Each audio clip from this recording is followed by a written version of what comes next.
Good evening, it's Doc Severson for the ReadySetCrypto OMNIA newsletter market update for Wednesday, the 11th of March.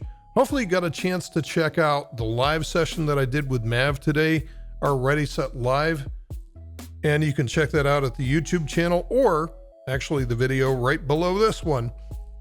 If you didn't get a chance to check that out, I went over several things about the current market environment. And right now what I'm saying is that cryptocurrency is basically a flea on the back of the larger equity markets, which are having one heck of a tough time. Now, with about an hour left to trade, it's remarkable that Bitcoin is actually popping a hammer here close to the 8,000 level, that very, very important point of control level that we've talked about. That's really good news so far, showing the strength right now. The problem has been the broader equity markets are being crushed. And this is over 1, 2, 3, 4, 5, 6, 7, 8, 9, 10, 11, 12, 13, 14 sessions. That is just about 3 weeks time. And it's been nothing but death and destruction to the downside. Now we're seeing fear work itself into more fear. It becomes an accelerant as people don't understand what's going on with the virus, so they stop doing everything. And because of the fact that they stop doing everything, they stop doing normal economic activity. That means that revenues are falling everywhere, and this becomes a vicious cycle. It self-perpetuates. And the market is aware of this. Now, one of the things that I said today in the session was that don't listen to the news. The news is not going to help you understand what's going on. It's going to entertain you. It's going to scare the hell out of you. But think about this. In a bear market, who really does well? Well, it's not the average retail trader. Why? Because they're getting the same news from everyone else who makes the same decisions as everybody else.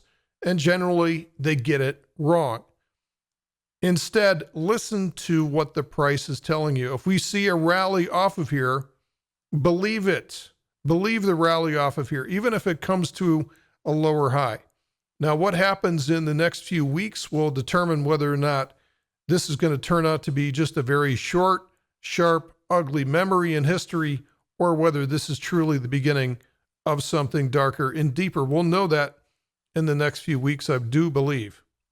So back to crypto, I think we're getting a little pop into the end of the session because the president is scheduled to come on tonight, and I would say he's going to have to give the performance of a lifetime. If he does not get this right, if he comes across as being, well, who he is, then the market's going to sniff that out.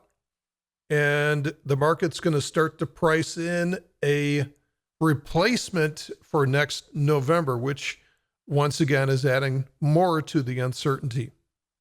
I'll tell you one thing, we're not getting a whole lot of skew out of this. This is the skew.com site looking at Bitcoin options. We're getting a little pop in implied volatility, but nowhere near the pop that we're getting in the overall equities market. So if you go back over to this chart, and if we look at the VIX, we're going to see just a massive, massive spike.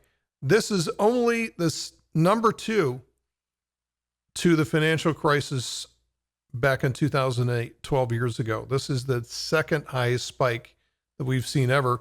That one got up into around the 90 level. And right now we're about 2/3 of that.